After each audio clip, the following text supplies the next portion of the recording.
আওয়ামী লীগের দুর্নীতির বিচার হলে অন্তর্বর্তী সরকার ক্ষমতা দেখালে নিউ ইয়র্কে ফ্যাসিবাদের দোসররা রাজনৈতিক নেতাদের হেনস্থা করার সাহস দেখাতো না বলে মন্তব্য করেছেন বিএনপির জ্যেষ্ঠ যুগ্ম মহাসচিব অ্যাডভোকেট রুহুল কবির রিজভী।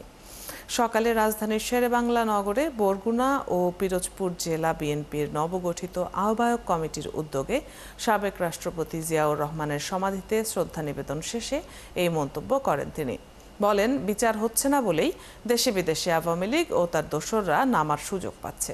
এখনো বহু ষড়যন্ত্র নীল নকশা চলছে। যারা গণতন্ত্রের জন্য জীবন দিয়েছে তাদের রক্ত বৃথা যাবে না বলে মন্তব্য করেন রিজভী। আওয়ামী লীগকে যারা সহযোগিতা করছে তাদের খোলস খুলে বের হতে দেয়া যাবে না বলেও হুঁশিয়ারি দেন তিনি।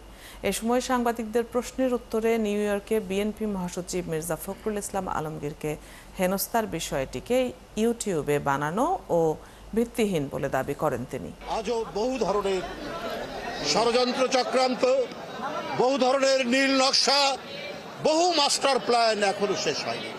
আজকে যদি বর্তমান অন্তর্বর্তীকালীন সরকার, যার প্রতি সকল গণতান্ত্রিক শক্তি সমর্থন জানিয়েছে, তারা যদি আজকে আরো বেশি দক্ষতা প্রদর্শন করতেন, তাহলে নিউ ইয়র্কে যে ঘটনাটি ঘটেছে সেখানে ফ্যাসিবাদের দোসররা যে কর্মকাণ্ড করেছে এটা সাহস হতো না।